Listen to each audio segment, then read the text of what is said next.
I know this research has been years in the making. Could you kindly tell us about the genesis of this work, what prompted it, and the main findings and insights you've been able to distill from all of the interviews and the conversations with philanthropic leaders? Sure. Thank you, Olga. So, RPA's engagement with the time horizon topic goes back more than a decade and was accelerated by Atlantic Philanthropies.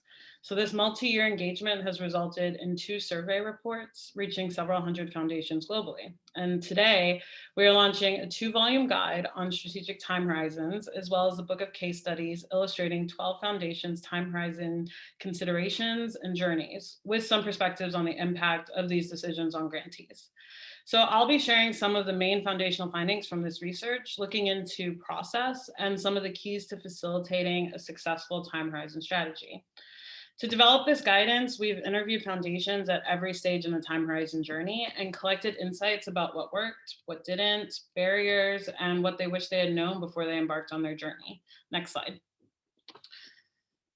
So I'm going to start by exploring some of the some of the profound implications time horizon has for a philanthropy structure and operations, its effects on an organization's governance, decision-making protocols, stakeholder engagement, and financial planning.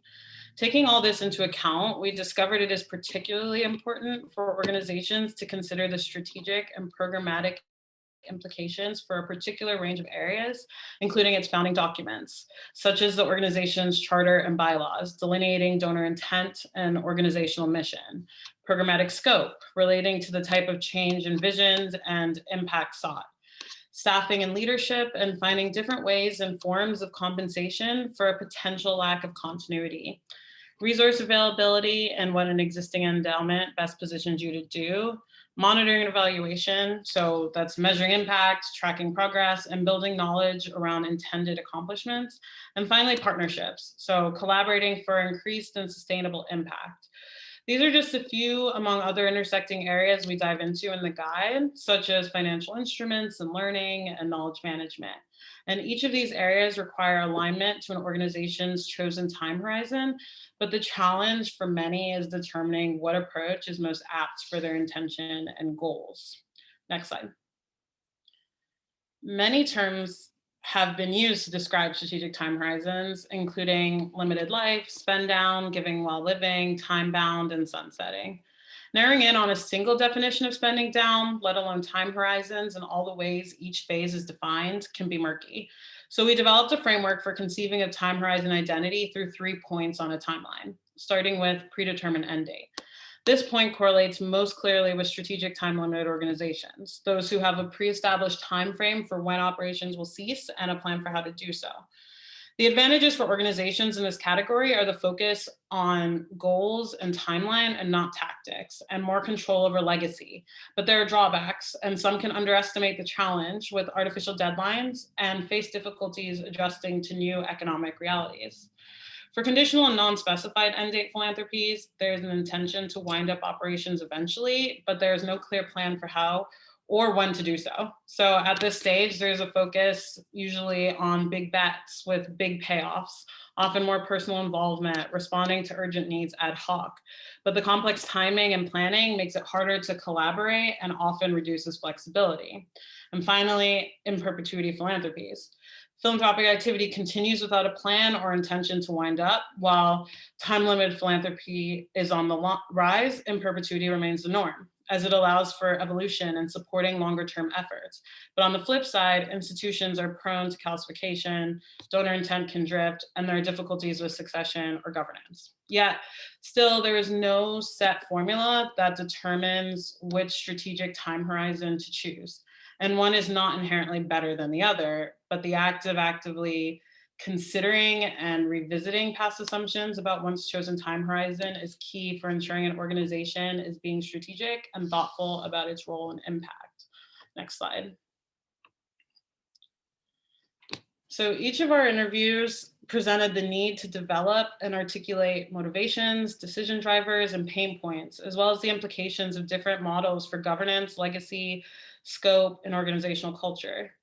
These hefty themes require careful deliberation, and to provide some structure to this decision-making process, we developed a series of around 9 questions for organizations to guide discussion and reflection around time horizon. They include considering the size and impact of an issue, duplication of efforts. For example, what aspect of a larger problem do you want to address? If the focus is climate change, where are most of the efforts situated, and can your contribution accelerate current efforts? Or do you have the funds and time to fill a key gap? Partnerships, legacy, and next generation engagement. For example, for those interested in engaging future generations, the first question to ask is whether the next generation shares the original philanthropist's interests and with the same intensity. Do they agree on how to tackle those problems? Next slide. These questions and more correlate with what we saw in the field. Based on our survey report, there are several attractive reasons driving time-limited choice. Foundations who chose a time-limited model cited as their top reasons the desire to give away more of the founder's wealth sooner rather than later, desire to make greater impact by narrowing focus, and desire to see impact during the founder's lifetime. These reasons were echoed by families who adopted the time-limited model, with the only difference being that reasons 1 and 3 were flipped. Next slide. So while there are many approaches and processes specific to each time horizon's choice, I'm going to first focus on those with a predetermined end date who are on a spend down journey. So we've developed 5 clear stages a philanthropic organization goes through when spending down. Each stage entails unique, strategic, and operational considerations, which philanthropic decision makers must address to ensure maximum effectiveness at each juncture in the spend down process. The first is preparation. This is when an organization will focus on formulating a spend down strategy, plan, and vision, whether they are transitioning from an in perpetuity approach or starting anew as a spend down. Midpoint. This is the halfway point between the beginning and the end, when reviewing, reassessing, and adjusting approaches is key. Imminent spend down, 5 to 10 years from the end date, when foundations are often ramping up activities to realize both short and long-term goals. Final call. So this is the final year or 2 in the process when the focus often turns internal. And post-closing, so with a focus on preserving legacy and knowledge. In the guide, we delve into each of these stages with, in the guides, the 2-volume guide, we delve into each of these stages with all of the factors for consideration and alternative scenarios. For example, providing guidance for when to think about reviewing budgets to account for often overlooked costs or developing goals, when to communicate the decision and plan to spend down both internally and externally, or even how to find clarity and maintain order during the final few years. For the purpose of this presentation, I'm going to highlight 1 key point deriving from our research into developing a successful spend down strategy. Next slide. That is the midpoint stage. So each stage is crucial in the journey, but this is the one often forgotten. Organizations often use this stage to figure out what is working, what is not, and how to rework their approach in order to reach pre-specified spend down goals within the time frame initially identified. This stage can be thought of as the stop and think stage, and it involves the following steps: reevaluate, reassess, and review where your organization stands relative to initial plans and goals, and consider whether those goals need to change.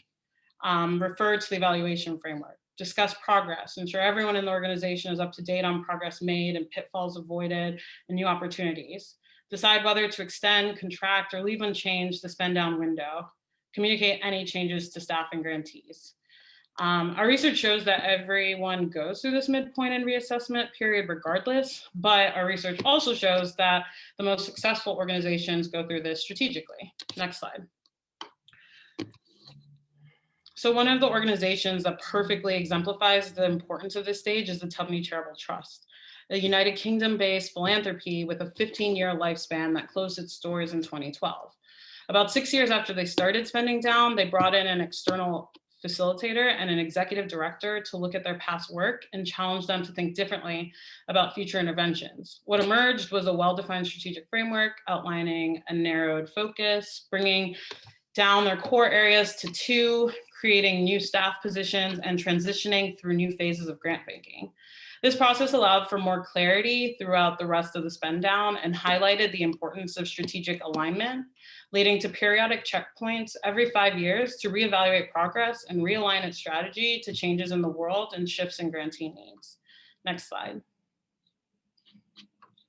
So shifting to the in perpetuity model, despite the growing popularity of time-limited approaches, as I shared before, this model remains the most popular and is often the default option. As you can see here, some of the reasons our research found for this is a desire to have long-term impact, engaging generations in philanthropy, or honoring donor intent.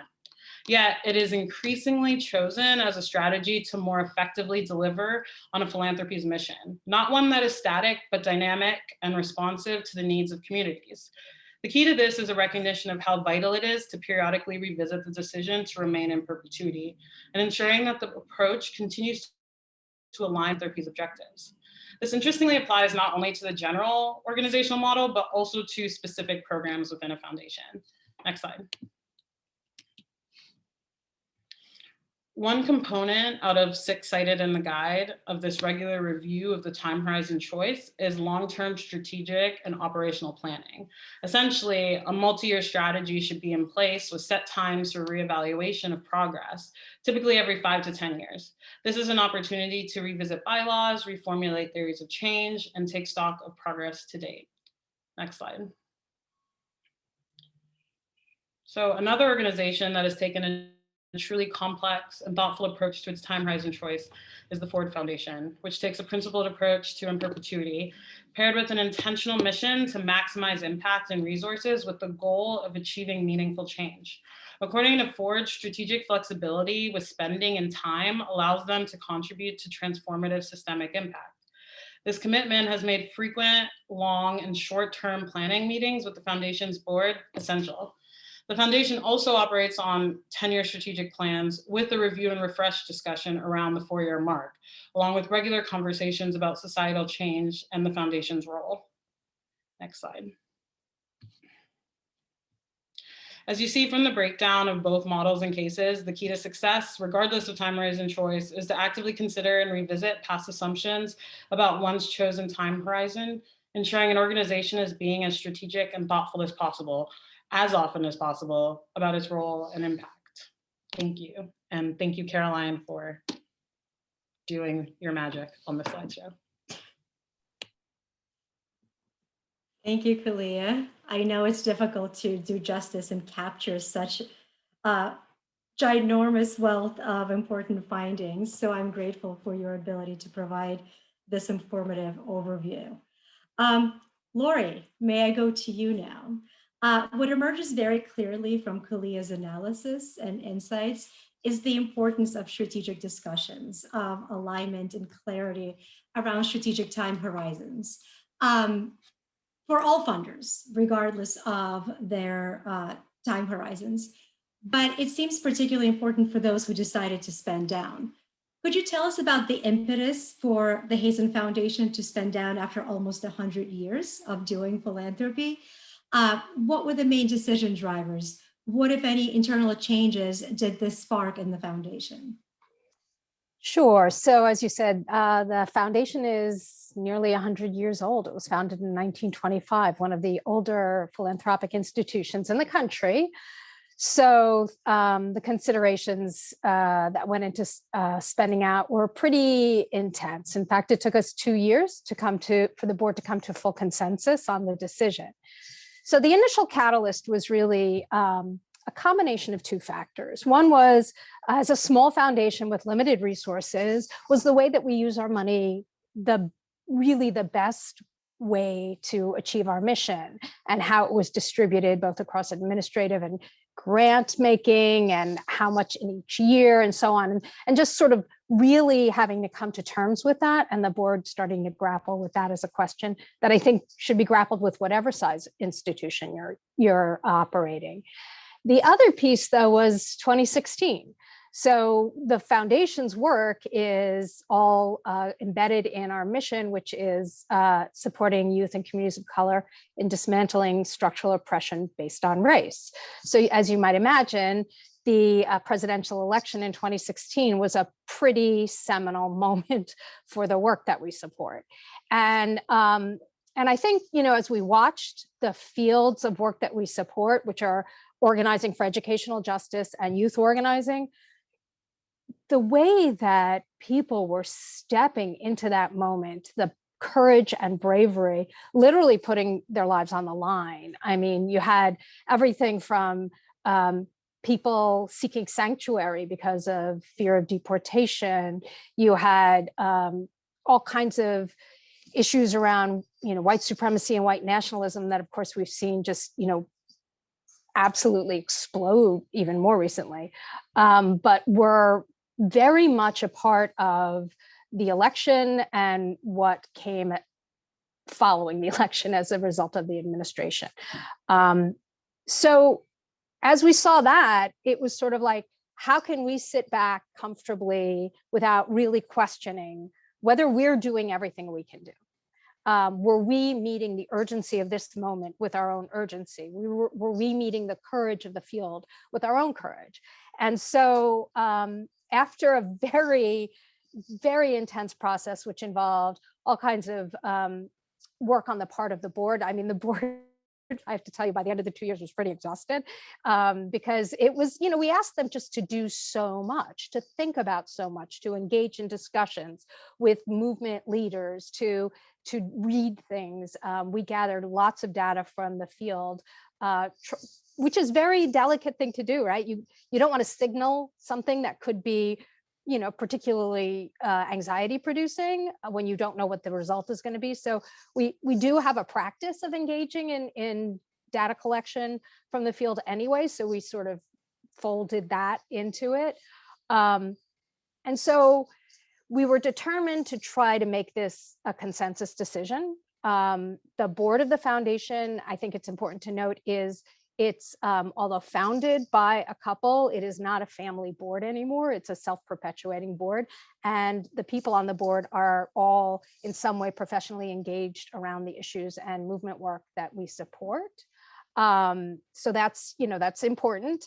That brought with it a whole set of questions for them about, their observation of the role that Hazen has served while, small financially, small grants. We've been very, very active in trying to bring the work that we care about forward in all different kinds of venues and bringing more resources to it and more attention. So what would it mean if Hazen wasn't there? Which that was always the big question, right? If we go, we have to make it matter enough that Hazen not being there is okay. And honestly, I had some feelings myself about it, right? I cared very much about, I still do care very much about the work. I have relationships with individuals in the institutions that we've supported for a long time. But I also, frankly, I felt like, there's a little sort of institutional narcissism in the idea that if we go away, all of a sudden there will be, a vast vacuum.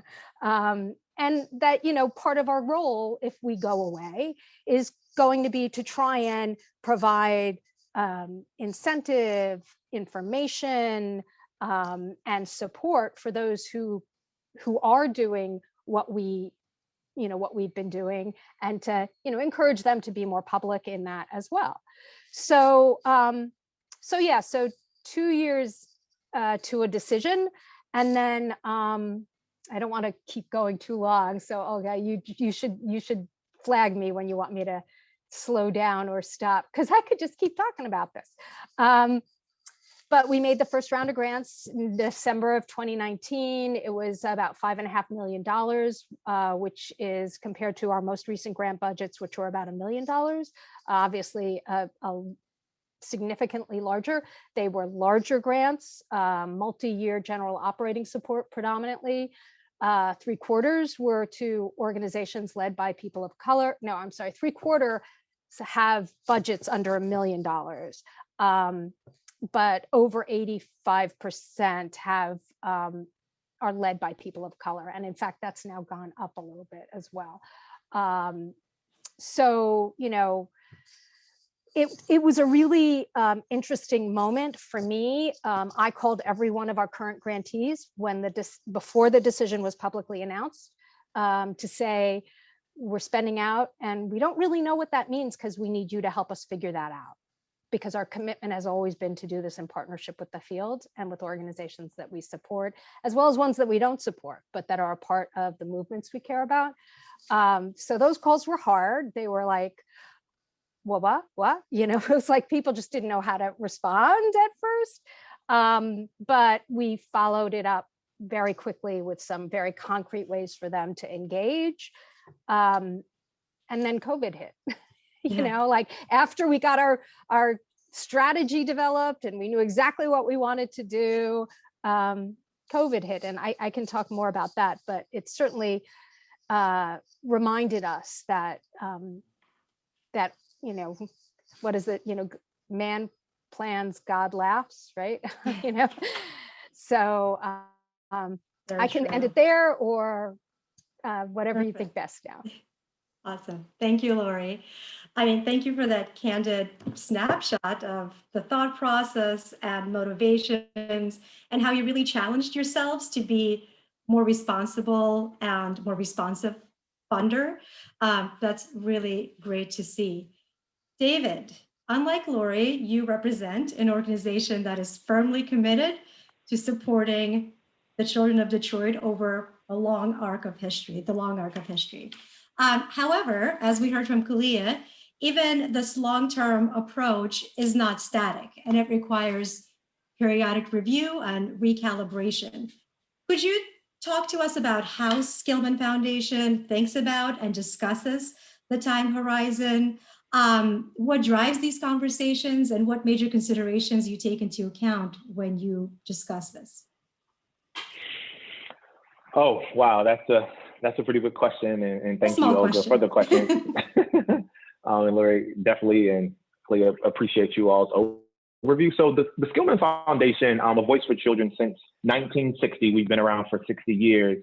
We're a private philanthropy. Many would say that we're an embedded foundation in the city of Detroit, and we support youth in achieving their highest aspirations. And to this end, we focus on strengthening K-12 education, after school learning opportunities for young people, and college and career pathways in the city of Detroit. So when it comes to strategic time horizons, however, and what drives our particular conversations in this space, quite frankly, we really start from our ethos, which is our values, right? The organization's values. And we hold 5 very strong values. The first being kids first.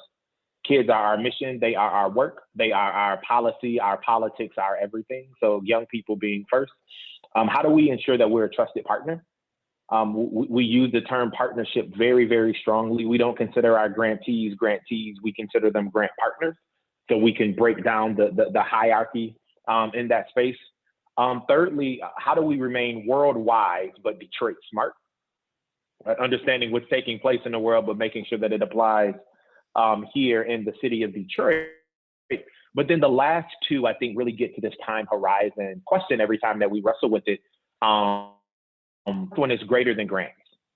As an institution, as a sector, we recognize that the space that we occupy creates an opportunity for us to be greater than grants, than the grant dollars that we push out. And then lastly, equity focus. So keeping the focus on equity. So our current context and future context for sure is filled with uncertainty, right? So the challenges and the balancing that we face is really how to best react in a way that is nimble, regroup, if you will, in ways that are thoughtful, but quite frankly, ready ourselves for this new reality, right? So the conversations around time horizons, I believe is actually one piece of the puzzle, if I would offer, and I think should be coupled with structure. You know, what is the asset structure of your particular organization?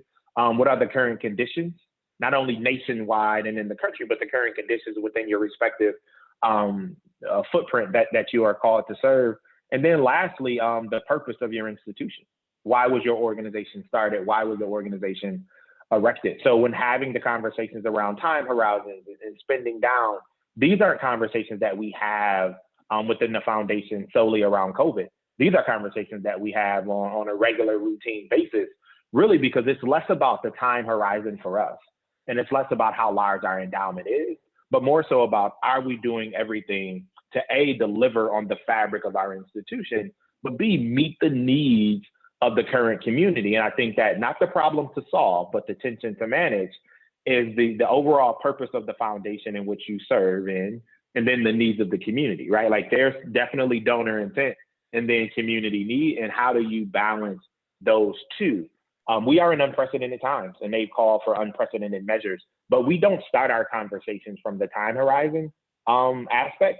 We include that, and we ask ourselves, how are we responding in a unique way? Because let's face it, even if we gave our entire endowment, we would only be able to cover a fraction, if you will, of what the state has projected, the state of Michigan has projected in recent budget deficits, right? So I think the conversations around what is it that we're doing around time horizon should be rooted in, we rerouted those conversations, in mission, not necessarily in money, right? So those are some of the ways that we're thinking about these big questions. And I just want to offer that we wrestle with them on a regular basis as we strive to meet the needs of our community.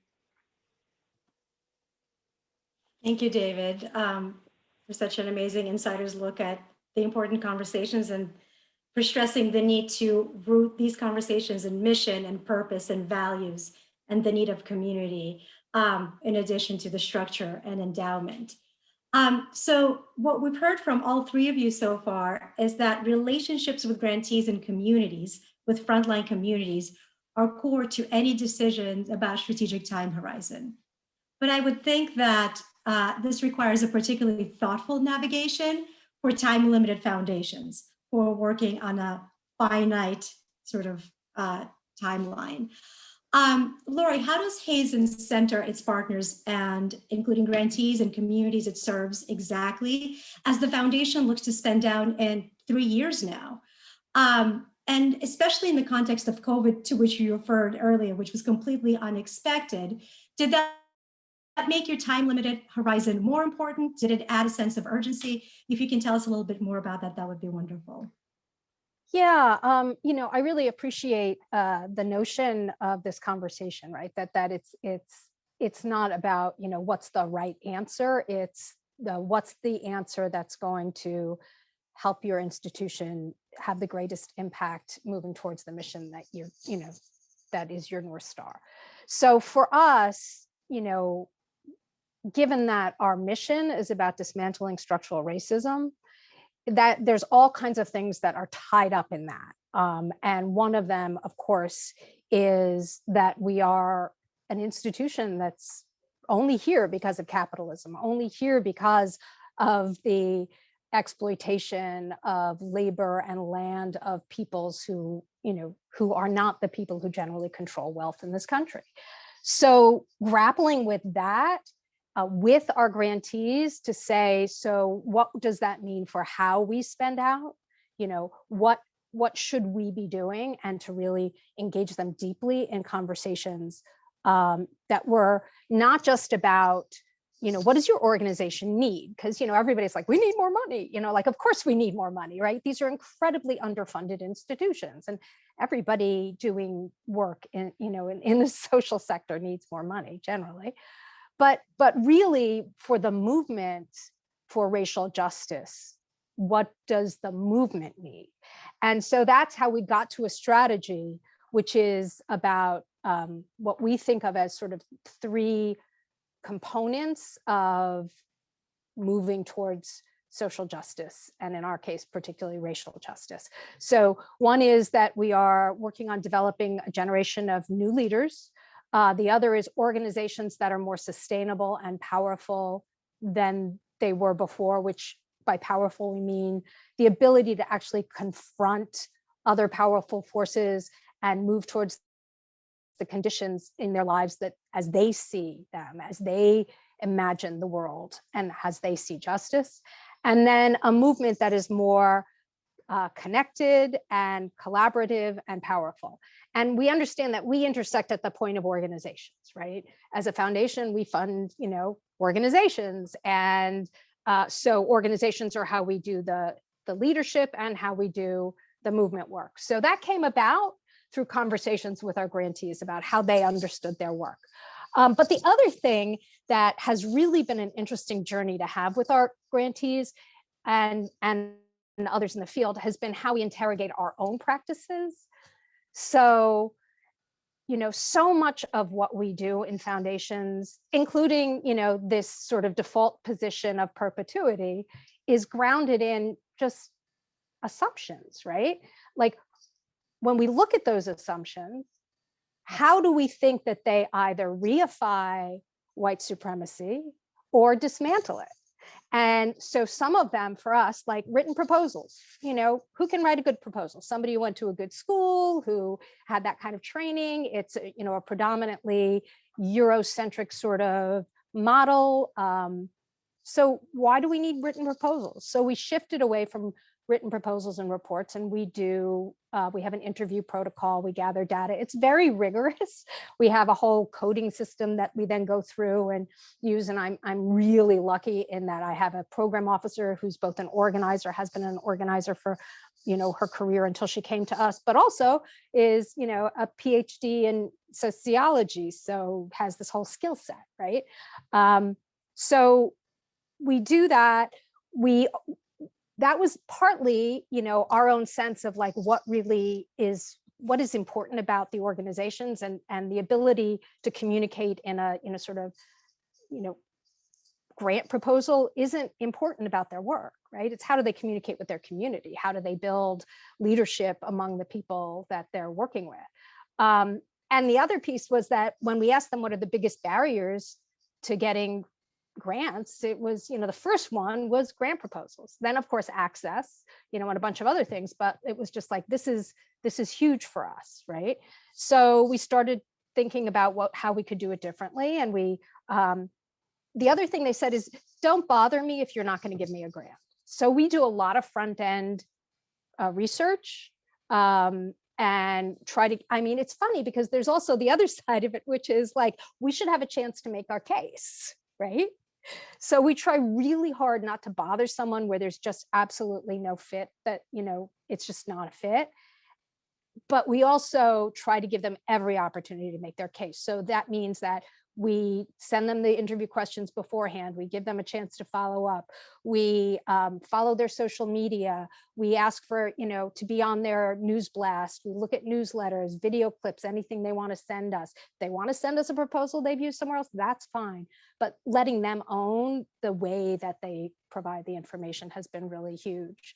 And then one other thing I'll say, because I see the clock ticking, is just that our board, we did something that may seem counterintuitive, which is we have 4 new board members. And that was also because we wanted to be sure that we really were capturing at the leadership level, the real knowledge and experience of being in the field. And so we have 4 new amazing movement leaders on our board to join the others that were there and it was a very specific kind of process to identify what we were looking for in them. So that's a few things. I hope that's helpful. I didn't talk about COVID, but that's another conversation. We might get to that at the end. So let's save the best for last, or the ongoing for last. Thank you, Laura. Your passion and dedication to the communities is remarkable, and I really appreciate Hazen's thoughtful and committed approach on this front. I think it's an exemplary approach, really. David, may I turn to you? According to RPA's research, honoring donor intent is one of the leading reasons that foundations opt for in perpetuity. And this also has implications for relationship with grantees and partners, to which you referred to in your previous answer. How does Skillman think about centering the community and balancing the needs of the community and grantees against the needs of the foundation, particularly preserving donor intent? Yeah, so I feel like I keep getting the tough questions. Oh my goodness. It's all out of love. No. Thank you. It's interesting that you use the term love. Quite frankly, largely because when you think about the definition, if you will, in its truest form of philanthropy, it is love. It's the love of mankind, the love of humankind, right? So how do we balance that? I think many national and local foundations have over the past year announced plans to either spend down or finance accelerated spending, if it's via social bonds or whatnot. And we've actually done some research in that space and investigated. And I think one of the things that is top of mind for me at least, is the world today looks fundamentally different, right, than it did a handful of years ago. And in our current context, than it did a handful of months ago, right? So one of the things that I don't want to lose, not only in this conversation, but in conversations that take place across our field and across our sector, is that business will have to be done differently, right? Like we can't operate business as usual because business has become quite unusual. And I don't want any of us to assume, and this is the us, the lowercase u, not the uppercase u.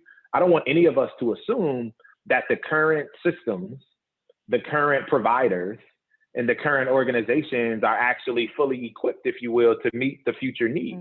That is something that we do not know, right? So I think it's, and I'm being a little dramatic here, so forgive me, but I think it's foolish or naive of us to think that even if we, right, and this is not an attack on any institution in any capacity, but as we as a field, as a sector, for us to automatically assume that the current set of providers can meet the future needs when we don't even know what the future needs will be, I think it's irresponsible of us as a field and as a sector, right? Yes, we definitely need to support organizations who are on the front line meeting the needs, but we also have to be mindful and thoughtful of, A, we aren't the only, we're a piece of the puzzle, like we're part of a larger ecosystem, right? And then B, as the world and our systems and communities begin to change and take new shape and transform, how is the development of the new society resourced and supported, right? Like how are these institutions and individuals given the tools and the resources that they need to rewire and prepare to work in a different way? So that's some of the things that we're thinking about. Another thing, some of the other things that we're doing, is to really engage with our local partners. And when I say partners, not just our grant partners, right? We bring together on a regular basis teams of unusual suspects and unlikely allies, as I like to call them. These unusual suspects and unlikely allies help us inform our work and inform everything that we do strategically, all of the investments that we make. One of the recent strategies that we started to implement is the President's Youth Council, right? And these are young people between the ages of 12 and 24 who are deeply engaged in advising us as a foundation as we think about how do we, in the words of that old African proverb, how do we plant shade trees that we won't sit under, right? And these are young people who are passionate, who are fearless. These are young people that we actually pay. We resource them financially as we would do any consultant, right? Because we understand that so let me say it this way. Many have said that we find ourselves today in a similar plight that our nation was in 1890 or in the early 1900s. And during that time, everybody was unhappy on all sides. The distribution of income and wealth was about as unequal as it had ever been before. We were politically polarized and very isolated socially as a nation. And then our culture was very focused on self. But around 1910, 1915, things began to turn around. We were less polarized as a union. People were more connected. We were gradually more focused on what we had in common, as well as building community. And when you really think about some of our nation's oldest institutions, they were founded about 100 or so years ago, right? When you really, and I don't care what side of the spectrum you're on. You can go on a nonprofit side and look at your big brothers, big sisters, your boys and girls clubs, or you can go on the kind of advocacy side and look at your NAACPs and your urban leagues or what have you. But we learned some lessons there, and Robert Putnam actually lays out many of them in his most recent book. But so we learned a few lessons. One, solutions did not come from Washington at that time. And this is with all due respect to my political friends and colleagues on both sides of the aisle. But the solutions came from grassroots levels. And then these solutions were eventually transmitted to federal and state level. But Washington as a whole was lagging. They were a lagging variable, right? Not a leading variable. Real work had been done in nonpartisan and bipartisan ways. And this was important because our salvation did not come from one charismatic leader, right? And our salvation won't come from one institution, if you will. And leaders of that movement, those movements years and years ago, were young, and they came in all shapes and sizes. So we hear history today tell the stories of many of our nation's leaders. But when you really look back at the DOBs of these individuals, they were relatively young in nature. So we are thoughtful about how do we be worldwide Detroit smart, thinking about the long game, not offering a particular solution, but we engage our grant partners, we engage community members, unusual suspects, and unlikely allies. And we think deeply around how do we meet the current needs, but also how do we prepare for the future? And the future is not just so we can give more and say, hey, look at us. The future I'm talking about is we understand that the world will have to operate and behave differently. And might we be able to be there to finance that and resource that and support people to be able to learn how to work in new ways? Thank you, David. I mean, what an important reality check and reminder to ourselves then, A, there's no more business as usual, and to keep our egos in check and minds open to shifts in society and investing in engaging young people and unusual suspects. Thank you so much for that wonderful reminder. Before we transition to questions from our audience, I would like to abuse a little bit more of my time as facilitator and ask our panelists one final question. Lori and David, I hesitate to frame this in terms of lessons learned. I know that many of us are allergic to that phrase, and I am acutely aware that philanthropy and strategic time horizons are a continuous, ever-changing and evolving journey. So I'll frame it as follows. What are some important questions that you continue to grapple with? And what are some important questions that you think that you individually and foundations generally should continue to challenge themselves with? So maybe 3 questions each. Well, I think I'll put it as an overall, I think that the lesson of the dynamics of an environment are unpredictable, right?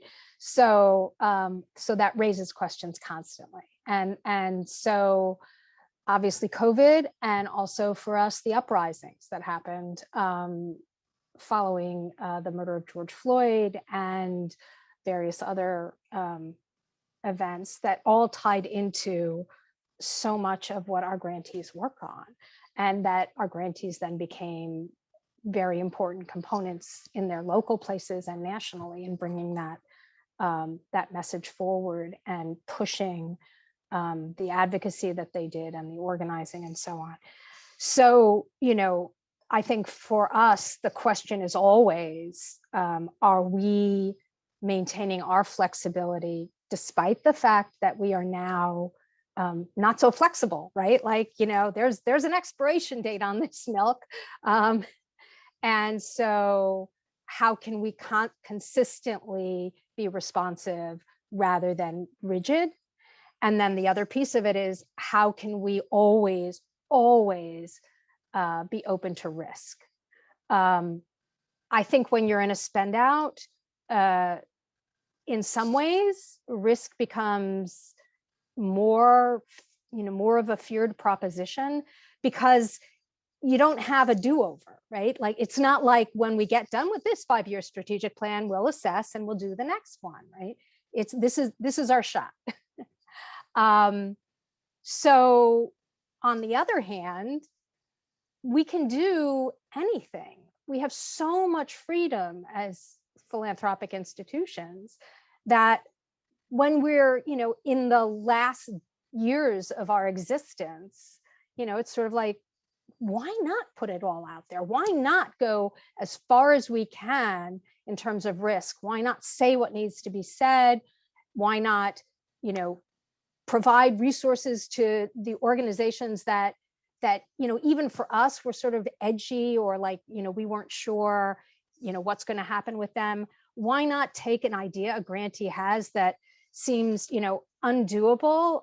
Police-free schools is one. We've been supporting work on police-free schools for more than a decade, and what's the next police-free schools? Because, we've gotten successes in that, and I'm not saying that work is done, but then what's the next thing that we actually say, yeah, go for it. Here are resources. So, yeah, those are my thoughts. Yeah, no, thank you. Those are, Thank you. Those are questions, Lori, and pieces that will stand the test of time, right? Like, so I'm glad that you listed those. Some of the things that we think about primarily, well, starting from one, how do we remain a host and not a hero, right? So for those of you all who are not familiar with Margaret Wheatley's kind of work or article From Hero to Host, that's one question that we think about. How do we be a host of good ideas and good solutions and not come in as a hero? This isn't about charity, it's about justice. And we are nothing without our grant partners that carry this work. And I think that that's a tension that philanthropy needs to continue to wrestle with and grapple with, because we are not the prize, right? And I name that often. No matter what work that we do, kind of dovetailing into that, do we really believe that our community and our grant partners will be better off? That's really the true measure of this work. The true measure is not our endowment. The true measure is not our logic model. The true measure is not how many press releases or press conferences we attend, but at the end of it all, or throughout the course of it all, are our grant partners getting stronger and the fabric of our community getting stronger? That's something that we really wrestle with, because we will be fine. Like, to your point, like we sit in the sector and we sit in a unique seat, but it's less about us and will our partners be strong? Can we maximize the networks in our ecosystem to reduce repetition and increase efficiency? Those are things that we think deeply about as an organization, as a funder, as we work with partners. Are there any leading edge technology things that we would naturally fund or support, but that could accelerate innovation in education, or that could accelerate change? And not only on the technology front, is there any big data, right? Like, what's the big data trend that we can really think about?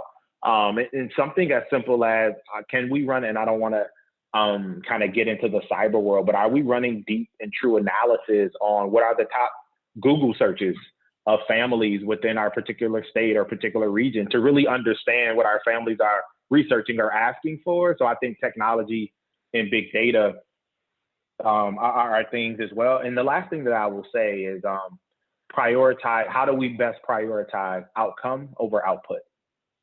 Right? Outcome over output. I think as a sector, as a field, we do a phenomenal job talking about output, a great job talking about output. We are taking 200 children on 20 college visits, and we're buying everybody a laptop.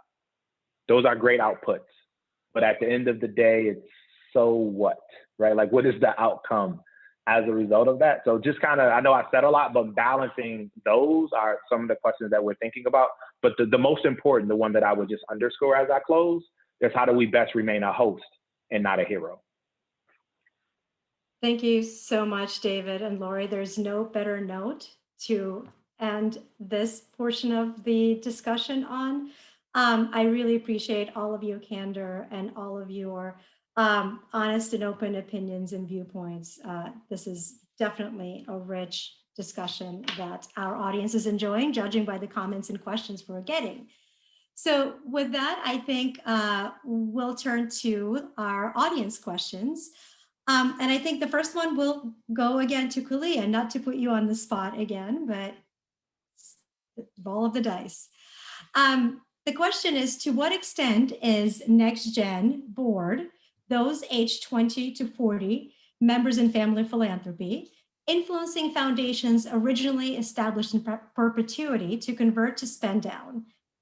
And when an in perpetuity converts to a limited life, typically over what time horizon do you see for them to decide to exit? So what time horizon do they choose before they exit?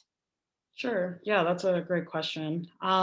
So we did not segregate by age or next generation when we were doing our research, but the board and founder did emerge as the main drivers of time horizon choice. And we did come across some instances of generational tension within foundations trying to make the decision if they should or should not spend down. These conversations can often take years, and in some cases, trigger events like COVID can accelerate or inspire a quicker decision. I interviewed the Compton Foundation, who delved into the steps they took once tension emerged amongst generations around their time horizon choice decision. And it took a lot of impassioned conversations. And at the end of the day, the board decided to split the foundation. And so the decision was that some family members would use the foundation assets to create an in perpetuity foundation and the remaining family and non-family members would begin the spend down planning process. But there's ongoing reporting of younger generations pushing the boundaries of philanthropy, and a key aspect of this is spending down resources, whether it's personal trusts or through a family foundation. And in terms of time to exit, and your second question, if I'm kind of perceiving it correctly, it really depends on the problem they're seeking to solve, as well as the amount of resources they have. It's a calculus that the board, decision makers, and even sometimes staff have to make based on their own particular situation. Thank you, Kalia. That's a great answer. And just to add a little bit, we will be conducting another iteration of quantitative and qualitative research. And so we will try to address that question because that's a really great framing in terms of next generation as decision makers. I think our next question can go to both Lori and David. So maybe we'll start with Lori and then David will offer his vantage point as well. And it's about staffing. We discussed a lot of questions about external impact, of course. And Lori spoke a little bit about the board membership. But how do your strategic time horizons discussions, in your case, decision to spend down, affect staff? What implications are there? I know you're a lean operation, but did you become leaner? Did you get more staff to help with the spend down? And for David, for someone that is so closely tied to the community and community needs, how do you staff your foundation and how do you approach the question of staff and talent? So maybe Lori first and then David next. Sure. Yeah, we're lean, we're small. We actually, that has been an intentional project that I really feel very strongly about. Every dollar we spend in administration is a dollar not going to the field. We all know that. But what do we do about it? So in terms of staffing, we did not increase staff. We had a turnover program officer and hired from the field. As I mentioned, someone who's been an organizer all their life and also sociologist. So really cool. We obviously had to grapple with the idea that, we're all going to be out of work. I mean, that's just a truism on a spend out, it's like the institution has an expiration date and so does our job. So we have put in place retention agreements, felt really strongly about that. I think there are different reasons for different people that it matters. Sometimes it's about someone who's early career and you want to make sure they're in the best position to move on. And so what do you do both? So one of the things is the project while we're still working is to get that person, to be as ready for what they want to do next as possible, whatever that is. Then there's people who, are going to get solicited by others and you don't want to lose them. I mean, there's all kinds of reasons, right? And then there's also just, I think just, sort of on a human level, the thank you for work well done over years. So there, so that's been important. I don't know what else about staffing to say. That's sort of where we come from on that, on our, our approach. Perfect. And David, what about Skillman? Yeah, so I think, so staffing has been a strategic kind of point for us, largely because our most recent kind of entree into the big staffing model and process came in 2016. So from 2006 to 2016, we were in what was called the Good Neighborhoods Initiative. Our former CEO, Tanya Allen, essentially designed and launched a 10-year commitment, 10-year, $100 million commitment to 6 neighborhoods in the city of Detroit. So during that time, the foundation really staffed up to run parallel with the local residents and the needs of community. And one of the things that we understood, or that I came to understand during that process, was that having staff that were a reflection of the community was vitally important. And the other thing that we truly understood was that our staffing mattered, but also did the staffing of the organizations that we were supporting that mattered as well. So we really kind of held this balancing act between prioritizing our staffing, but also being thoughtful and mindful, not only on just the programmatic resources that we were granting to our grant partners, but what staffing models did they have? What staffing support did they actually need? So we approach staffing from a very strategic and unique way. How do we have staff members that represent the community?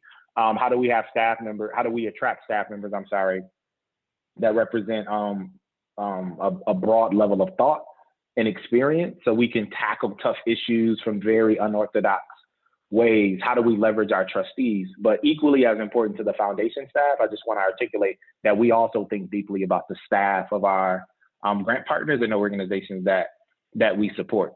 So we are, some people say that we have a larger staff for our endowment. Some organizations with a similar endowment have less program members, but we want to make sure that, again, based on our values, that we operate in a way that's greater than grants.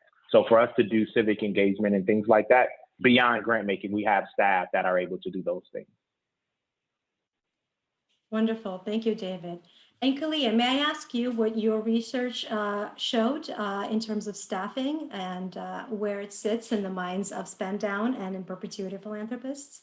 Sure. Well, I'm going to focus more on spending down just because we have more robust information on the clear and direct impact spending down has on staff.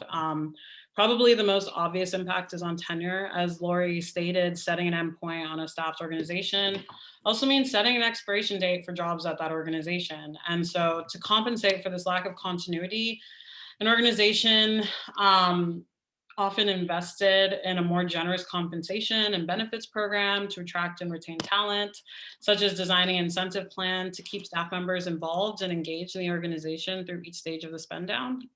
In addition, many organizations have provided adjustments to compensation and benefits, and this plan could include resources for staff education and training to help prepare them for entering the job market. A good example of this is Atlantic Philanthropies. They viewed their staff as part of the legacy they were leaving behind. And in addition to offering a strong severance plan, they provided multiple transition resources. And as roles were eliminated, staff members were given 6 to 12 months to find new employment.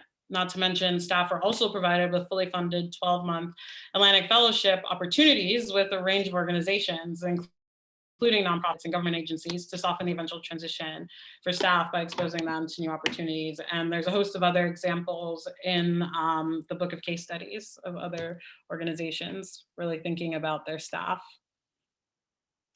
Wonderful. Thank you so much. We have 2 questions for Lori that are related, so I'll combine them. One is from a Europe-based colleague about you turning the Eurocentric grant application model on its head. And the question is, can you comment on what changed or improved after you introduced the interview process as opposed to a written proposal process? And the related question is, what were the questions asked when you were gathering data about grantees? And when you shared this decision to spend down, was there pushback from grantees? Yeah, well, there's a lot in those. The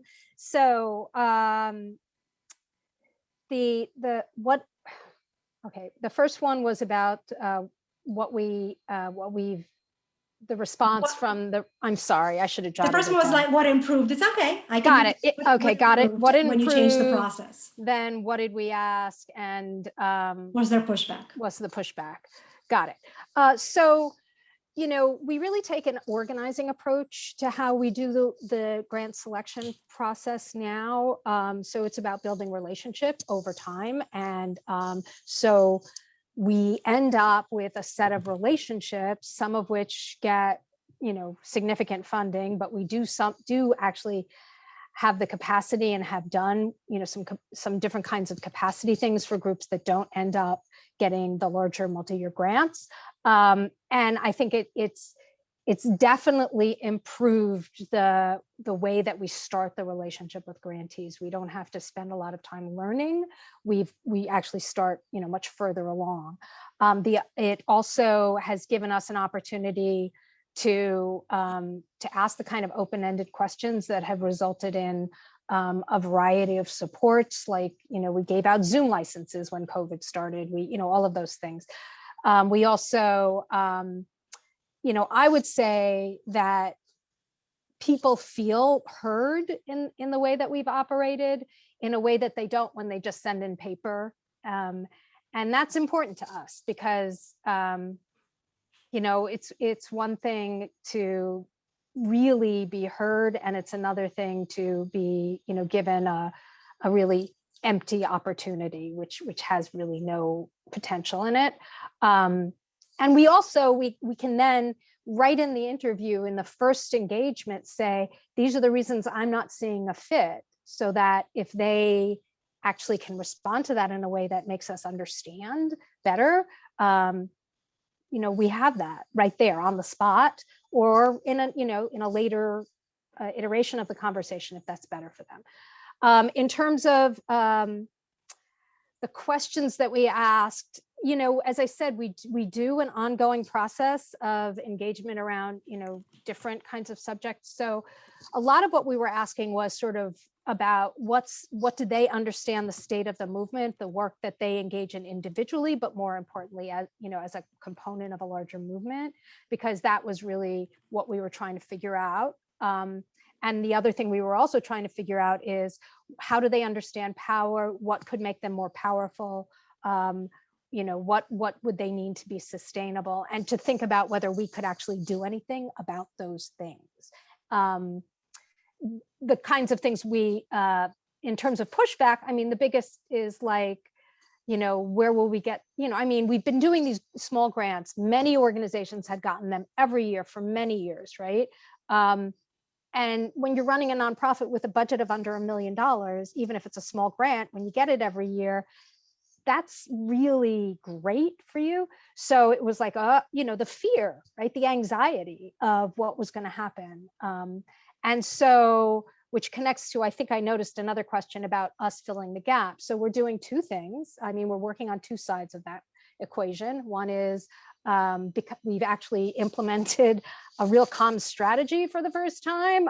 We really had always, our comms strategy was always to get our grantees out, but now we've become, more vocal, more, I write more, we try to get our message out more, plus, informal work with, relationship building with other foundations.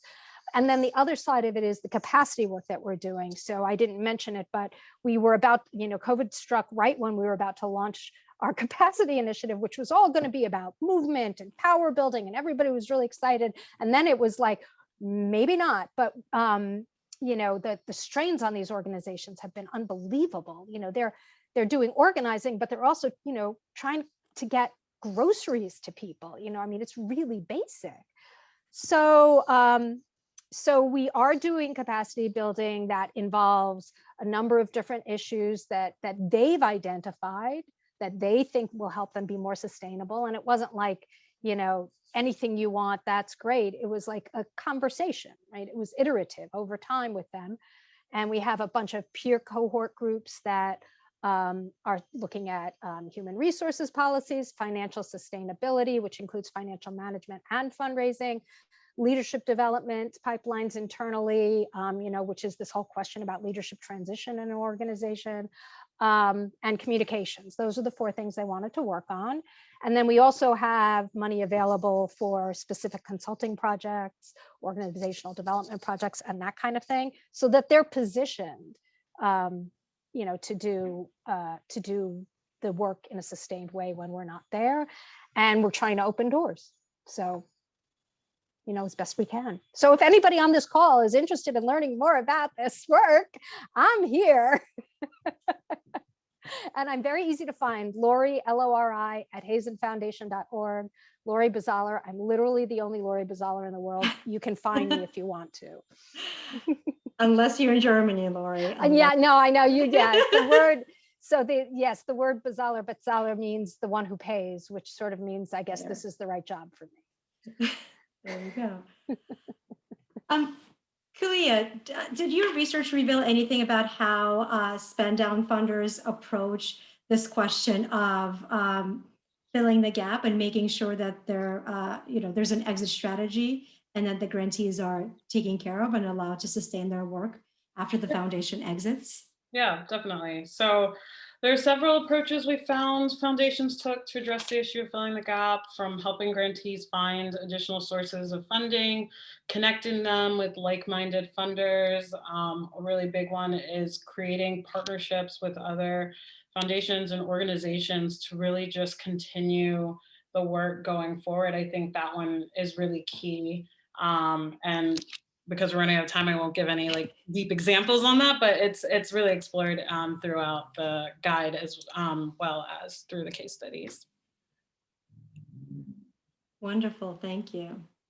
Well, everyone, unfortunately, our time has come to an end, which makes me really sad. I would like to thank our panelists for such a fascinating and lively and hugely informative discussion that seemed entirely too short, but both of our panelists have shared their email addresses, and I believe our email address was also posted in chat, so please feel free to reach out. I would like to thank our audience for your interest and active participation, and we hope to continue this conversation with you in the future. And please note that the Strategic Time Horizons publications that were mentioned here, the 2-volume guide and the compilation of case studies, will be sent later today to everyone who registered for the webinar. So everyone will receive those in just a few short hours. And for more about this topic, including the publications, and for more on RPA's work, please visit our website, www.rockpa.org, and follow us on Twitter and LinkedIn. All of that information is also in the chat. And please do look out for the recording of this webinar in the coming days. And thank you very much for your interest and participation. And we'll see you at our future events. Thank you, everyone. Thank you. Thank you. Thank you, Kalia. Bye-bye.